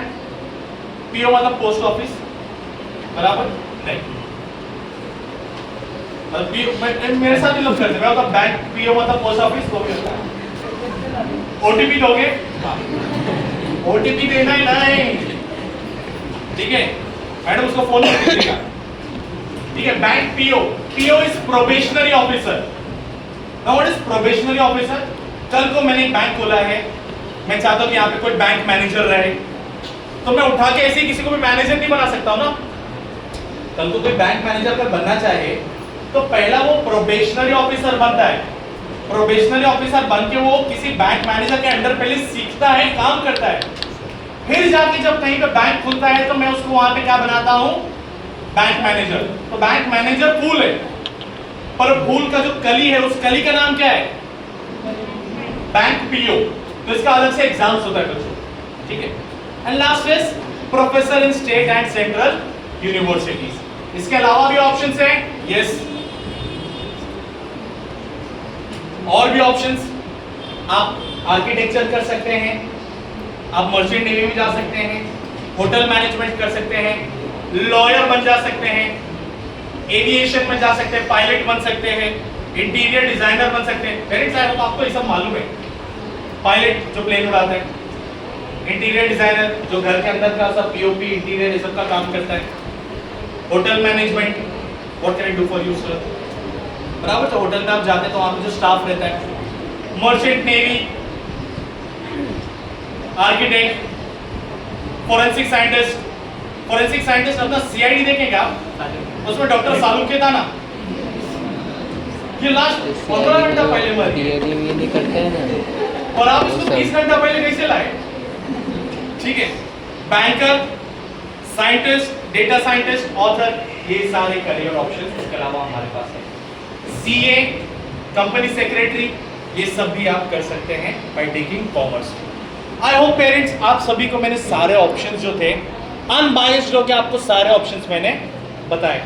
Now you are free to choose, आप इसमें से कोई भी चूज कर सकते हो। मैं एक चीज भी आपको बता दूं पेरेंट्स, इसके अंदर कहीं भी मैंने अपना पर्सनल ओपिनियन आपको डाल के नहीं बोला कि आप यही लो, आप यही करो, आप यही करो। मैंने आपको फैक्ट चेक बताया कि जो भी आपका सपना है उस सपने के लिए अपने को कितना मेहनत करना है, आर्या, बराबर, एवरी डॉक्टर। तो बच्चों ये था अभी तक का करियर काउंसलिंग। पर ये सब जो है, ये सब तो अभी हमको खाली इतना ही डिसाइड करना है ना कि मैं साइंस हूं, कि मैं कॉमर्स हूं, कि मैं आर्ट्स हूं। ये सब तो आगे है ना। तो पेरेंट्स आप खाली इतना कैटेगराइज कर लिए क्या कि आपका बच्चा अभी किधर है, साइंस में है कि कॉमर्स में है कि आर्ट्स में है? ऑलराइट, इसमें किसी को कुछ भी डाउट है? ऑलराइट। अब पेरेंट्स, जैसा कि मैंने इंट्रोडक्शन दिया, मैं खुद इंजीनियर हूं, मैं साइंस के फील्ड से ही हूं, तो अब जो भी मैं बताने वाला हूं आगे, it is for science students exclusively. अब जो मैं आगे बताने वाला हूं सिर्फ साइंस स्टूडेंट्स के लिए। Are we ready everyone? Next, commerce वाले खाली ज्ञान के लिए आप सुन सकते हो, नॉलेज के लिए, ठीक है। सबसे पहले कि अब अगर मैं साइंस ले रहा हूं तो मुझे कॉलेज कौन सा जाना चाहिए? एक मिनट, मुझे कॉलेज कौन सा जाना चाहिए, ठीक है, कहां पे जाऊं मैं साइंस के लिए? पेरेंट्स, आपके हिसाब से कौन सा कॉलेज अच्छा है? आप सोच क्यों रहे हो? किधर बैठे हो आप? तो सेट है कि बोलिए। नहीं, मैं बताता हूं पेरेंट्स क्यों। ध्यान से सुनिए, ध्यान से, सब लोग ध्यान से सुनिए, ध्यान से सुनिए। कॉलेज जो है ना 11th 12th में साइंस में, कॉलेज जो है क्यों इंपॉर्टेंट रोल प्ले करता है मैं आपको समझाता हूं। सबसे पहला पॉइंट, अगर आप साइंस के बच्चे हो और अगर आप ये सब जेईई नीट का कोई एग्जाम दे रहे हो, ठीक है, तो आपके पास, जैसे कि मैंने आपको बताया कि 12th का मार्क्स के ऊपर आपको कोई पुरस्कार मिलने वाला नहीं है, तो आप ज्यादा फोकस 11th 12th के ऊपर करोगे कि जेईई नीट और सीईटी के ऊपर करोगे? जेईई नीट सीईटी के ऊपर। तो हमको कोई ऐसा कॉलेज चाहिए जिसमें अटेंडेंस का कोई प्रॉब्लम नहीं हो, प्रैक्टिकल के मार्क्स भी आपको अच्छे खासे दे दे। नेक्स्ट, अपने घर के बहुत नजदीक हो और जिसकी फीस भी क्या हो, पॉकेट फ्रेंडली हो। अब बाकी दो तो पॉइंट समझ में आया आपको कि अटेंडेंस में प्रॉब्लम नहीं देना चाहिए और प्रैक्टिकल में मार्क्स देना चाहिए। उसके अलावा नियर आर विसिनिटी, मतलब घर के नजदीक होना चाहिए। अगर मैं साइंस का बच्चा हूं और मैं चर्चगेट में कॉलेज ले रहा हूं, हाउ स्टूपिड इज दैट कि मेरे को 11th 12th का मार्क्स ऐसे भी इंपॉर्टेंट नहीं है, पर उसके लिए मैं किधर जा रहा हूं? चर्चगेट जा रहा हूं, दादर जा रहा हूं। अरे मुझे मीरा रोड भाईंदर भी नहीं जाना चाहिए, मेरे घर के बाजू में, मतलब आप सब लोग किधर रहते हो? नागेदास पड़े के आसपास ही।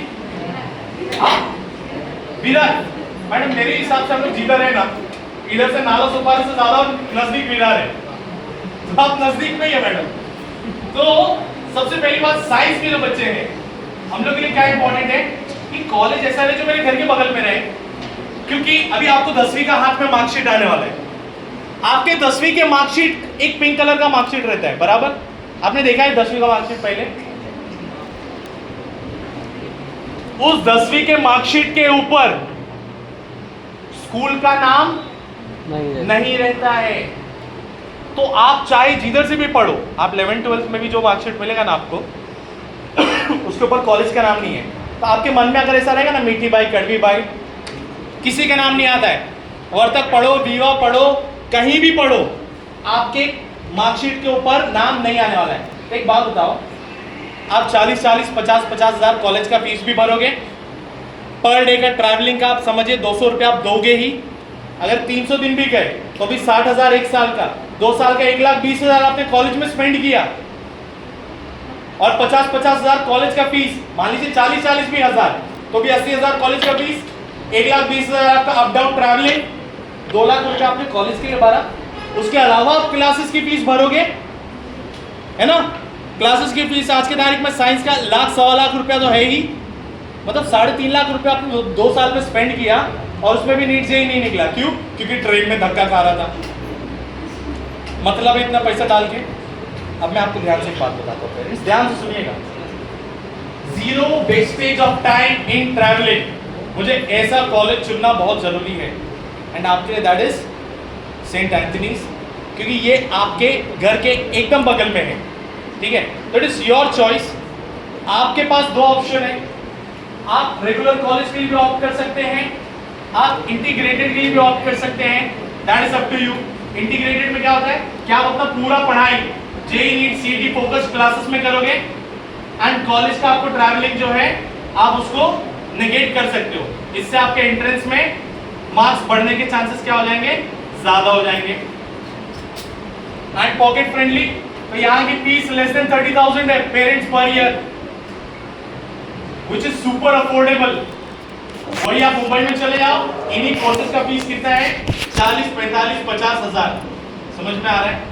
यहाँ पे आपके पैसे भी बच रहे हैं, आपको मार्क्स भी मिल रहा है, आपके जेई नीट सीईटी में भी मार्क्स बढ़ रहे हैं एंड अपने घर के नजदीक भी है। नेक्स्ट, ये हमारे कुछ एसोसिएशंस हैं, इतने सारे कॉलेजेस में हमारे टाइप है, but we prefer Saint Anthony's for this reason.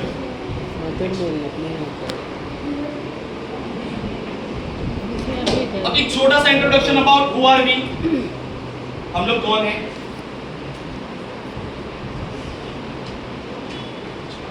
आप लोग कुछ क्वेरी आप लोग पूछ सकते हैं, मैडम कुछ डाउट है? दिखाई नहीं दे रहा है? दिखाई दे रहा है पेरेंट्स? मुझे यहाँ से नहीं दिखाई दे रहा है, अब इसको बड़ा करना पड़ेगा ना पहले। तो पेरेंट्स एक छोटा सा introduction, who are we. We are Phoenix 2016 से हमारा स्पेशली साइंस के लिए ही कोचिंग क्लासेस है and we coach for science and science only. Hello, and we coach for science only.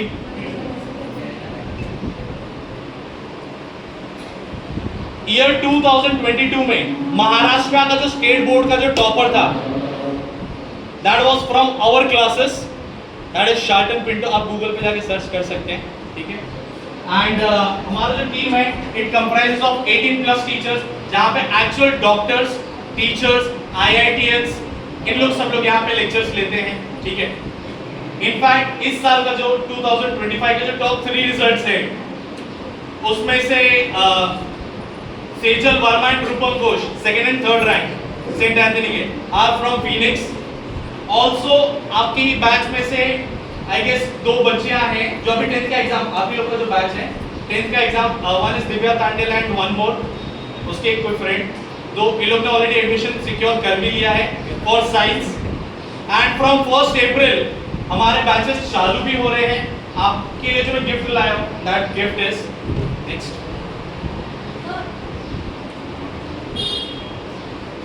that gift is super strong faculties, an awesome team of 24+ teachers comprising of doctors, engineers, IITians, MBA graduates, naturalists and many more. Next, infrastructure. Next, elite batches, जो बच्चे JEE NEET CET के लिए prepare कर रहे हैं उनके लिए exclusive batches हैं, जहां पे हम खास करके सीईटी के टॉपर्स दिखाते हैं। अब पेरेंट्स, मैं आप लोग से एक क्वेश्चन पूछता हूँ। मान लीजिए आपने क्लासेस के रिजल्ट्स देखे रहेंगे, एक क्लासेस रहता है, वहाँ पे एक बच्चा रहेगा जो 95, 96 रहेगा, फिर दूसरा बच्चा सीधा 92 रहता है, तीसरा बच्चा सीधा 85 रहता है, और 1-2 ही रिजल्ट रहते हैं जो 90 के ऊपर रहता है। In 2025 we had 20 students who were above 90 percentile in CET alone.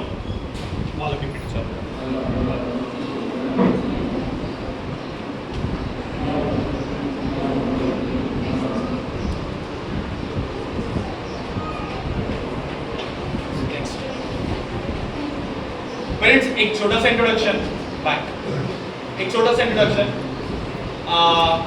मैं फॉर दुर्गौरव सम्मान जो 10th के बाद प्रोग्राम्स होते हैं, वहाँ पे एज चीफ काउंसलर कई जगह पे ये जो करियर गाइडेंस का सेमिनार है मैं प्रोफेशनली करता हूँ। 12 साल से मैं ये चीज़ कर रहा हूँ। I am Phoenix founder of Phoenix educate. हमारे 18+ कॉलेजेस वसई, नालासोपारा, विरार में टाइप्स हैं। इसके अलावा हम लोग ने काफ़ी साल, मतलब हम लोग ने स्पोर्ट्स टूर्नामेंट ऑर्गेनाइज किया inter school for students and 100+ seminars हमने कंडक्ट किए हैं इस तरीके से इन मल्टीपल स्कूल्स। नेक्स्ट फ्रेंड्स, ये सारे इवेंट्स की झलक है, मैं फटाफट आप लोगों को दिखा देता हूँ।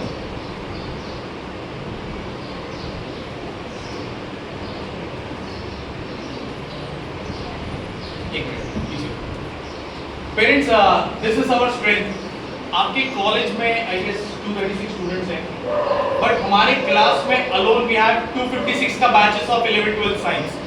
मतलब कॉलेज से भी ज़्यादा स्पेस हमारे पास साइंस का हमारे क्लासेस में पड़ता है। And this is our batch size, जहाँ पे हम लोग जेई का काउंसलिंग करते हैं। आप सभी पेरेंट्स का साथ हम लोग आपके बच्चों का जब तक मेडिकल और इंजीनियरिंग में एडमिशन नहीं हो जाता है तब तक करेंगे। मतलब काफ़ी सारे पेरेंट्स ऐसा रहता है ना कि 11th 12th हो गया, 12th हो गया, अभी आपका हो गया ना, अभी आप जाओ, देखो आप आपके हिसाब से करोगे। हम लोग आपको एडमिशन तक गाइडेंस करेंगे जब तक आपका एडमिशन नहीं हो जाएगा, प्लस हम लोग आपको सही टाइम पे गाइडेंस भी करेंगे कि कौन सा सर्टिफिकेट कैसे बनाना है, बनवा के भी देंगे जिससे आपका कॉलेज का फीस जो है 50 से 90% तक माफ हो सके।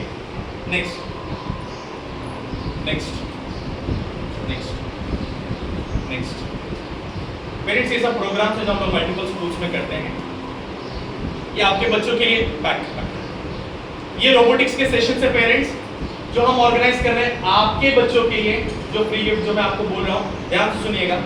1 अप्रैल से जो है हम लोग सेंट एंथनी के जितने भी बच्चे हैं आप सभी के लिए AI, robotics, coding, physics, chemistry, maths, biology, computer science, IT, इन सभी का एक फाउंडेशन कोर्स का पैकेज बनाकर लेकर आए हैं। एंड इस पैकेज का जो कॉस्ट है वो है 7,500 रुपए। बट ये जो पैकेज है ये आप सभी पेरेंट्स के लिए और स्टूडेंट्स के लिए फ्री ऑफ कॉस्ट है फ्रॉम 1 अप्रैल। अब मेरे मन में मालूम है मुझे कि मैं बोल रहा हूँ ना फ्री में, यार एक कायतरिया से भागा था बोलना नहीं पेरेंट्स, ये जो है 100% फ्री ऑफ कॉस्ट है। बस इसके लिए एक कमिटमेंट है जो आपको करना पड़ेगा कि आपको 30 डेज विदाउट फेल आना है। अच्छा, इसमें ना सिर्फ पढ़ाई है बट इसमें स्पोर्ट्स भी है। फॉर 4 डेज आपको स्पोर्ट्स के लिए टर्फ पे ले जाया जाएगा जहाँ पे क्रिकेट एंड फुटबॉल होगा, जिसके अलावा एक चेस टूर्नामेंट भी होगा जिसमें आप सभी के बच्चों को मौका मिलने वाला है विदाउट एनी फीस। ठीक है, आप चाहते हैं कि आपका बच्चा ऐसे रोबोट्स असेंबल करना सीखे, रोबोटिक्स का बेसिक सीखे, that too free of cost, you are all welcome. इसकी डिटेल्स के लिए आप इस सेमिनार के बाद हमसे कनेक्ट कर सकते हैं। नेक्स्ट,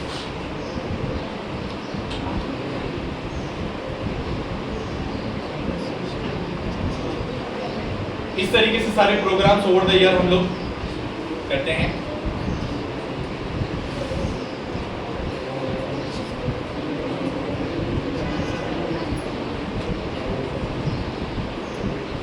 मल्टीपल स्कूल्स में अभी नेक्स्ट जो सेमिनार होगा उसमें आपका भी फोटो रहेगा यहाँ पे। ये हमारे प्रीमाइसेस है पेरेंट्स, पीछे आना तरफ, ये हमारे क्लासरूम्स हैं। बाकी जो आप देख रहे हो कॉलेजेस की premises, this is our premises. Now time for our results. Parents, ये हमारे लास्ट ईयर के जेई टॉपर्स हैं। नेक्स्ट, ये हमारे नीट टॉपर्स हैं। Next, board toppers. नेक्स्ट, ये हमारे 2025 के सिलेक्शंस हैं। This is Anuj Thakur, scored 98.15 percentile in CET, 96.69 in JEE and Maharashtra के मुंबई के second rank college DJ Sanghvi में इनका एडमिशन हुआ है कंप्यूटर साइंस ब्रांच में। एंड दिस इज प्रतीक शर्मा, जो मैंने आपको नीट के बारे में बताया जिसमें 1.5 से 2 करोड़ डोनेशन लगता है, जिसके लिए नीट क्रैक करना पड़ता है। फर्स्ट अटेम्प्ट में नीट क्रैक किया विद 98.76 परसेंटाइल एंड जे भी क्रैक किया with 95.49 percentile and got into MBBS government medical college GMC Jalgaon. और ये हमारा नीट का रिजल्ट है पेरेंट्स। नेक्स्ट, ये हमारे अदर सिलेक्शंस हैं। यहाँ पे पेरेंट्स अगर आप देखेंगे तो यहाँ पे हमने मेंशन किया हुआ है TFWS, TFWS, TFWS, TFWS, TFWS। Now what is TFWS? TFWS stands for Tuition Fees Waiver Scheme। Tuition Fees Waiver Scheme मतलब इनकी ट्यूशन फीस हो जाती है माफ। ये इंजीनियरिंग कॉलेजेस में इनकी फीस 1.5 लाख से 2 लाख रुपए, पर इन बच्चों की फीस वहाँ पे मात्र 18,000 से 20,000 रुपए। जहाँ पे इनके साथ वाले बच्चे 1.5 से 2 लाख भर रहे हैं, इनकी फीस वहाँ पे कितनी है? 18 से 20,000, क्योंकि इनकी ट्यूशन फीस माफ हो गई क्योंकि इनके परसेंटाइल्स अच्छे हैं ज्यादा। समझ में आया पेरेंट्स? नेक्स्ट नेक्स्ट नेक्स्ट, पीछे पीछे। सेंट एंथनीज कॉलेज से रूपम घोष 82% एग्रीगेट। नेक्स्ट, पीछे Sejal Verma from Saint Anthony's. Next, ये हमारा ओवरऑल रिजल्ट है। ये रहे सेजल एंड पीछे सेजल एंड रूपम। इसके अलावा ये हमारे टॉपर्स हैं। नेक्स्ट नेक्स्ट पेरेंट्स, ये हमारे ओवरऑल रिजल्ट है। इसके अंदर सारे रिजल्ट डाल दिए। आप सभी लोग काउंट कर सकते हैं। सीटी में अबाव 90, हमारा सबसे हाईएस्ट 98.41, 98.28, 98.15, 98, 97, 97, 96, 96, 95। ये हमारे एचएससी के रिजल्ट्स हैं। 95, 94, 93, 92, 92, 91, 91, 91, 90। ये हमारे सीटी के रिजल्ट्स है लास्ट ईयर के, एक साल के। एंड ये हमारे बाकी रिजल्ट्स हैं। नेक्स्ट पेरेंट्स, ये एक छोटा सा क्लिप्स है हमारी टीम का। For only physics we have 3 teachers, next for chemistry we have 3 teachers, next for biology we have 3 teachers, जिसमें से पीछे this is doctor Amit Alvi जो नायर हॉस्पिटल से बीडीएस किए हुए, फ्रांस से हायर एजुकेशन किए हुए, केम कूपर नायर हॉस्पिटल में काम किए हुए। किस तरीके के लेवल के फैकल्टीज हमारे पास। Next we have Nikab sir, Sachin sir with an IITian and Mohak sir. Next Siddhesh sir जो है पालघर डिस्ट्रिक्ट के महाराष्ट्र बोर्ड के बोर्ड्स के कोऑर्डिनेटर हैं, कंप्यूटर साइंस के लिए खुद आते हैं हमारे यहाँ पे लेक्चर लेने के लिए। ऐसे दिग्गज फैकल्टीज हैं फॉर ऑल द सब्जेक्ट्स। बाकी जगहों पे खाली 3 सब्जेक्ट पढ़ाया जाता है, या तो पीसीएम या तो पीसीबी। हमारे यहाँ पे 6 सब्जेक्ट्स आपको पढ़ाए जाएंगे, English, physics, chemistry, maths, biology, IT, computer science 1 and computer science 2। Next, तो पेरेंट्स ये था छोटा सा introduction. Now what is the gift? सभी पेरेंट्स ध्यान से सुनेंगे। फ्रॉम 1 अप्रैल ऑनवर्ड्स जो है आप सभी बच्चों के लिए robotics, coding, AI and foundation course का वर्कशॉप अनाउंस किया जा रहा है। आप सभी डिटेल्स जो है अपना नाम यहाँ पे लिखवा के सभी डिटेल्स आप अपना रजिस्ट्रेशन करवा ले सकते हैं। It is free of cost. इसके अलावा गोल्डन कार्ड्स पेरेंट्स आप सभी के लिए जो गिफ्ट मैं लाया हूँ that is golden cards. Now what are these golden cards? सभी लोग ध्यान से सुनिएगा।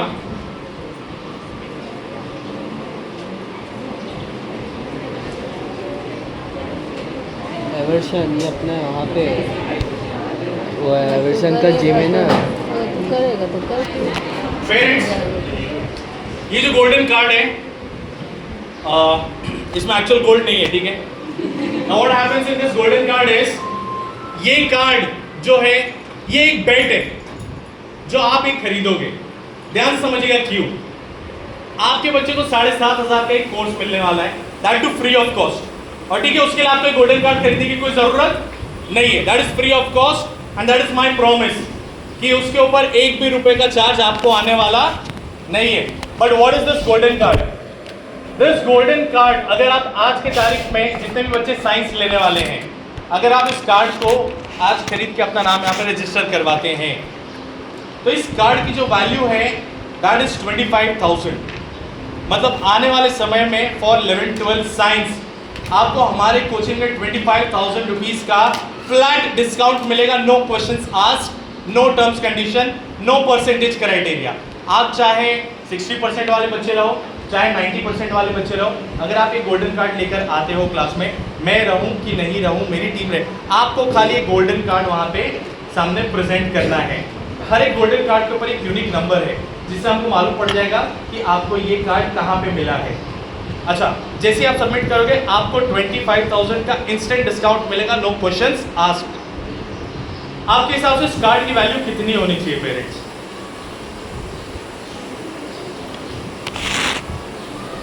मैडम मैं आपको क्वेश्चन पूछता हूँ। लेट्स से कार्ड है, ये सर आप बोलना चाहेंगे? क्या सर?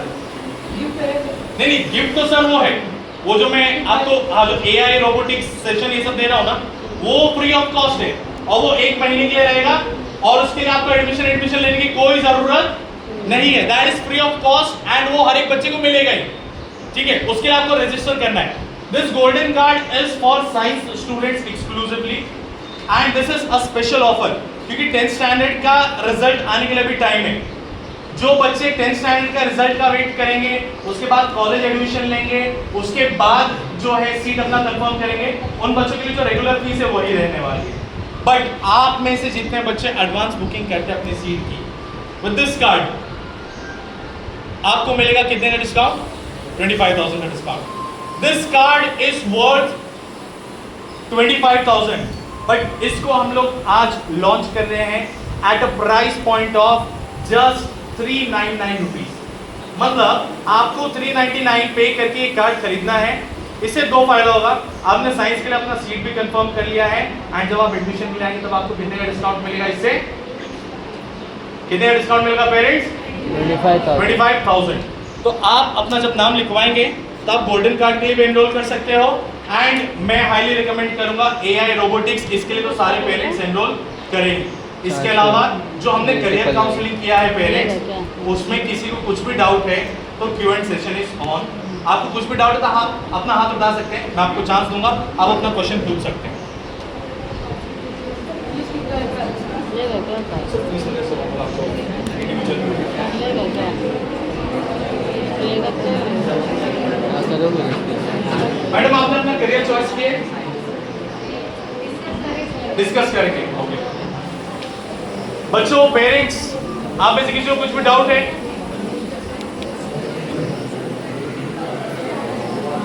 आई होप मैंने इतना अच्छा सेमिनार लिया कि आप लोग किसी को डाउट भी नहीं है। जाएगा वहाँ सीखने बट के थैंक यू सो मच कहाँ पे? Parents, you have been nice audience. कहाँ पे बोल आपको कुछ भी अरे क्वेरी रहेगा स्कूल में ही तो आप होगा। आपके 1-to-1 आके मिल सकते हैं। Okay thank you so much parents. आना फिर इतना लिखना पड़ेगा ये क्लासेस का 2000 ले रहे हैं तो वही यहाँ पे भी होगा।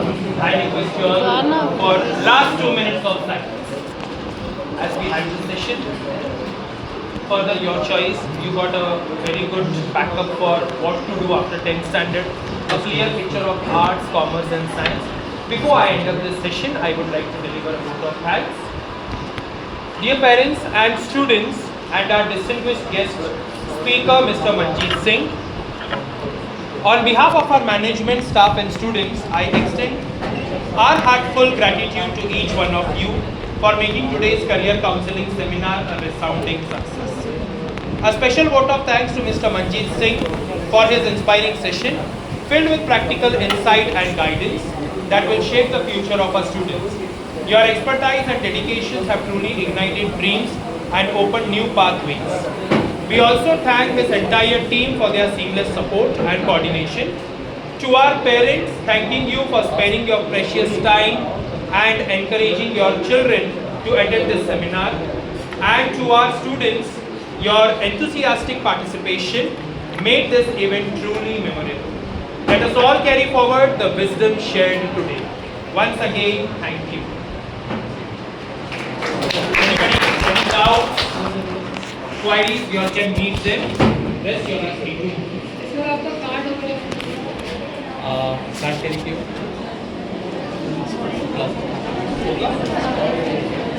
नंबर नोट कर लीजिए। एसर है।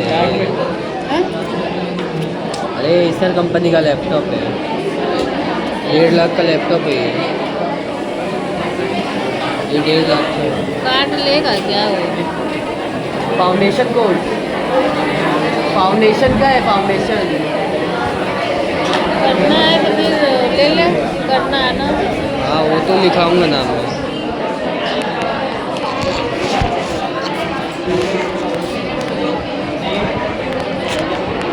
हटो 1 मिनट हटो।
शायद नहीं है।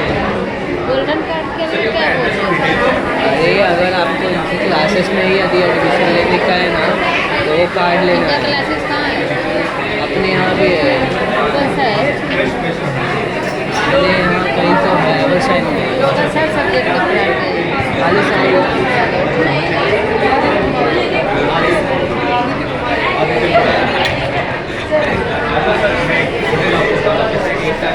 फाउंडेशन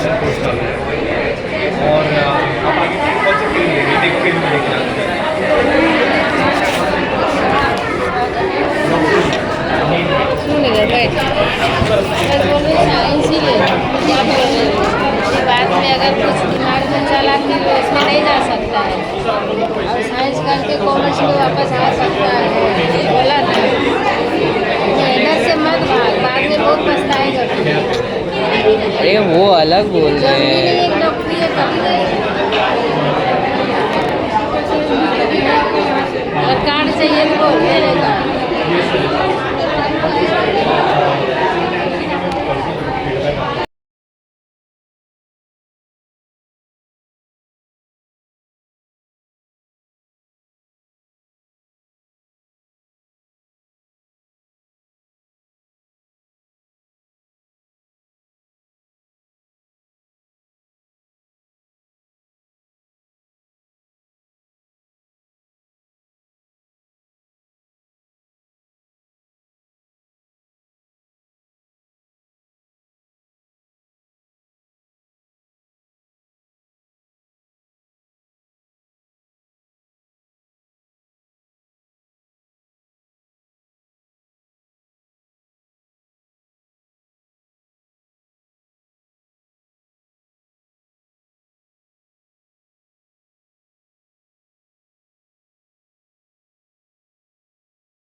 पूरा डिग्री मिलेगा पर देखो अगर आप रशिया में पढ़ाई करते हो वहाँ पे प्रैक्टिस करते हो तो वहाँ के जोग्राफिकल कंडीशन कंट्री के हिसाब से वहाँ की बीमारियाँ अलग है हमारे यहाँ की बीमारियाँ अलग है तो आपको अगर इंडिया में प्रैक्टिस करना है तो पहले आपको इंडिया में आके इंडिया का एग्जिट एग्जाम क्लियर करना पड़ेगा उसके बाद भी आप इंडिया में प्रैक्टिस करना ठीक है तो पोटैटो वही बात है वहाँ पर आके ठीक है तो हम लोग आपको गाइड करेंगे उसका टेंशन मत लो इंडिया में ही करोगे ज़्यादा बेटर है ठीक है हम लोग ट्राई करेंगे पहला तो अटेम्प्ट ये रहेगा कि अपने इंडिया में नीट निकले अगर नहीं रहा तो फिर आगे बाद में फॉरेन वाले से ठीक है 1 अप्रैल से हमारे बैचेस चालू हैं हमारे जो डॉक्टर्स वाले टीम है ये लोग सब आके पढ़ाते हैं तो आप इनको भी पूछ सकते हो इस साल नहीं सब कुछ एडमिशन फीस नहीं है यही तो मैं बोल रहा हूँ इतने टाइम से ये 1 महीना फुल फ्री है ये पूरा महीना फ्री है अप्रैल का उसमें नीट का नीट जेई सीईटी 11वीं 12वीं सब डिस्कस होएगा उसमें आप जितना नॉलेज गेन सकते कर सकते हो कर लो ठीक है आप ये जो सर है ना इनके पास अपना नाम लिखवा लो कि हम लोग 1 अप्रैल से 10 बजे डेली आने वाले हैं ज़्यादा नाम लिखो 10 घंटे का कोर्स रहेगा 10 to 11:30 डेली ठीक है उसमें हम लोग आपको सब गाइडेंस करने वाले हैं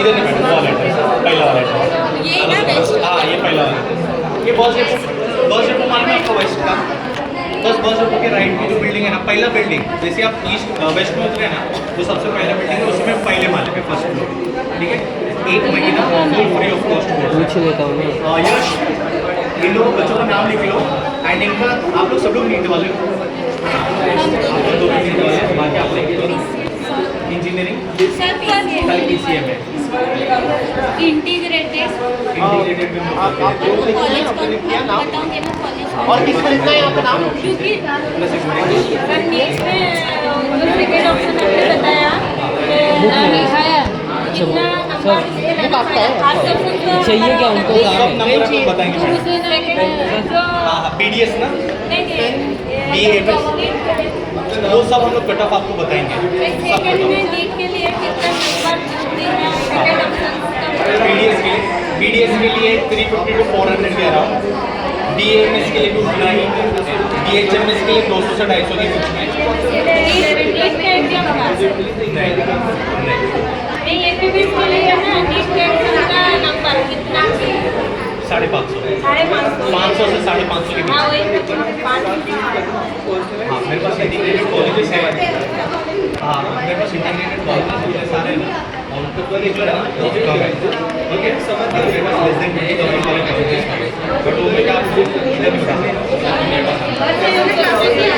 हाँ आप लोग मैडम देखिए आप बच्चों लोग ग्रुप बना के अगर आ सकते हो आज शाम को आप लोग आ जाओ वहाँ पे ना मैं ओपनली आपको जितने भी कॉलेजेस जितना कम उसमें आपको मैं करके आपको भेज नहीं, मैंने सर्च मारा ना तो मैंने देखा कि नंबर 1 कॉलेज कौन सा है, तो वो वैसे में वर्क कर किया। हाँ हाँ, आप उसका टेंशन मत, आप मेरे पास आ जाएंगे, मैं आपको सारे बेस्ट कॉलेजेस दे दूँगा। मेरे पास खासपुर कॉलेज कांदिवली ये सब भी है इंटीग्रेशन में। आपने देखा ना बता रहे थे अरे वो इंटीग्रेटेड का ये अलग बता रही है, वो कॉलेज का अलग बता रही है। हम लोग पूरा नहीं का गाइडेंस सरकारी में वो क्लासेस में बताई थी ना, सरकारी है ना, इसके लिए उसका पैसा कम लगेगा।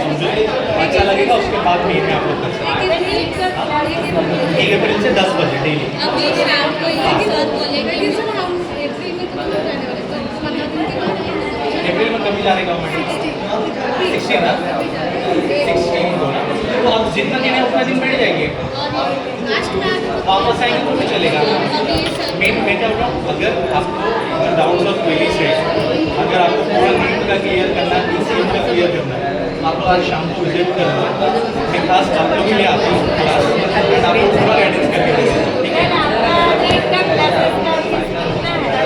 डिस्काउंट तो बाद में तो बात, फीस तो अपना हैसियत के अंदर होगा कभी। मैडम मैं आपको एक सच बात बताऊँ, मैं आपको कॉलेज में ना पैसा बचा के दे सकता हूँ और आप उस फीस को यूटिलाइज कर सकते हैं क्लास के फीस के लिए।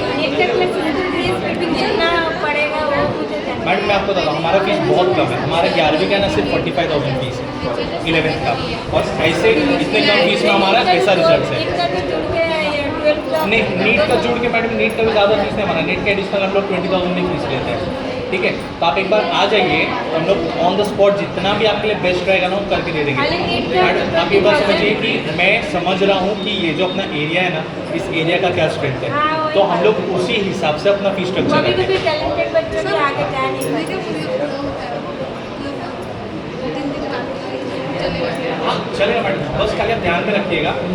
और मैं कैसे बोल रहा हूँ कि मैं खास आपके लिए बोल रहा हूँ, अगर आप आएंगे तो आज शाम को मैं आपके लिए आता हूँ। एक जन को लिखा वैसे पैसा है ये जैसा मैडम सैटरडे संडे ये दोनों का एडमिशन सीजन रहता है। उधर जो तो सब अगर आप लिखा रहा आएंगे था। तो ज़्यादा अच्छा है, क्योंकि मेरे को जो कॉलेजेस है कम फीस वाले ये फोन रख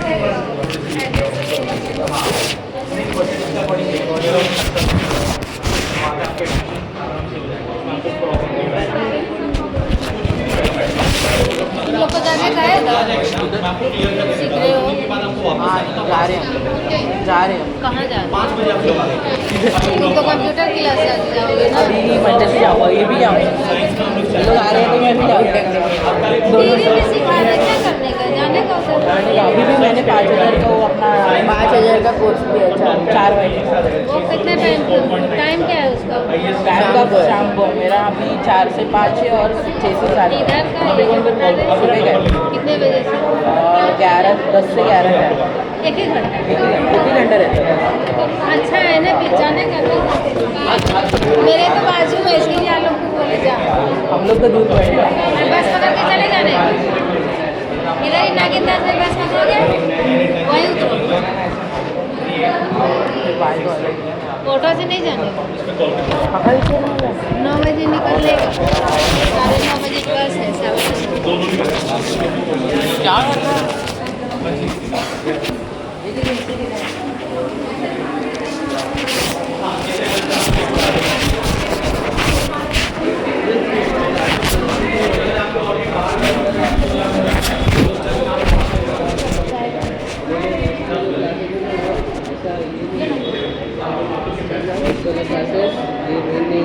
एक तो बस सही वाला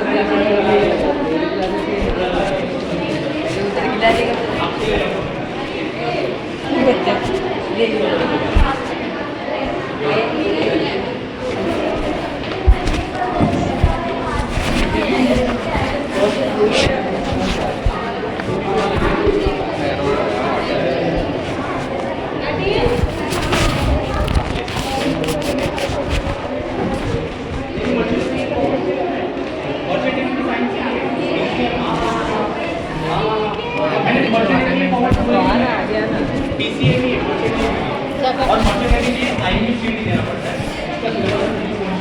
इसका इंग्लिश, हाँ ये 5 के सब्जेक्ट है। तो PCM में मैं ही कराऊंगा, इंग्लिश भी मैं ही कराऊंगा। जीके तो आप खुद से करो, मुझसे जीके मतलब जनरल नॉलेज, वो तो रीड करने वाला है, जीके आप खुद से करना रहेगा। फिर आप IUCD का भी एग्जाम दे सकते हो, प्लस मेरे पास मर्चेंट नेवी की टीम है पूरा जो आपको गाइडेंस करेगा कि अगर आपको जाना है कैसे करना है या मेरी टाइम का एग्जाम आपको गाइड पॉलिसी बड़ी है। मेरे पास एनसीसी वाले भी नेशनल कैडेट कॉर्प्स ना, हाँ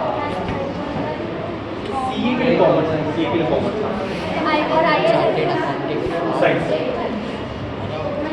आईएएस आईपीएस आर्ट्स लेके भी कर सकते हो, बट अगर पीसीएम रहेगा तो तुम्हारा मैथ्स स्ट्रॉन्ग रहेगा which will help you in entrance exam. हाँ सोचो कॉलेज वाले करवाते हैं वो कोई भी स्ट्रीम में आप एनसीसी कर सकते हैं, कॉलेज में होना चाहिए। डिग्री के बाद 11th-12th के बाद अगर आप पाइकर कॉलेज में एडमिशन लेते हो या भवन में लेते हो, जिन लोगों के पास एनसीसी है, चाहे आप साइंस रहो कि कॉमर्स रहो कि आर्ट्स रहो, वहाँ पे आपको एनसीसी मिल सकता है। बट अगर आप करियर को लेकर कंटिन्यूटी कॉन्शियस में जाओ,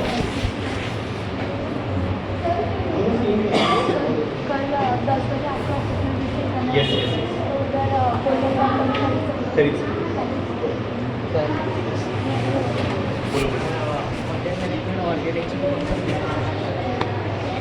देखो पैसे की बात करें, कमाना पैसा आर्किटेक्चर तो फिर सोच क्यों रहे हैं? जब पापा घर पे गाइड है आर्किटेक्चर में तो आर्किटेक्चर ही लेगा। आर्किटेक्चर उसके लिए बीआर का एग्जाम देना पड़ता है, जेईई मेंस का पेपर 2 देना रहता है, उसका भी सब्जेक्ट सेम रहता है, पीसीएम भी रहता है साइंस। होटल मैनेजमेंट अपना नाम नहीं होटल मैनेजमेंट,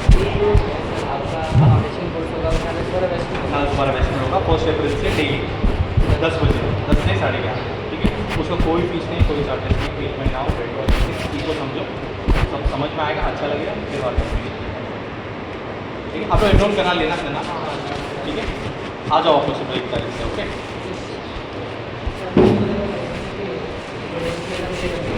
अच्छा वो वाला नहीं, वो ब्रांच का फाउंडेशन कोर्स नहीं है, इसी ब्रांच में। हाँ सिर्फ साइंस में, मतलब कॉमर्स नहीं है, 9th नहीं है, कुछ भी नहीं है, सिर्फ साइंस में, 12th साइंस जी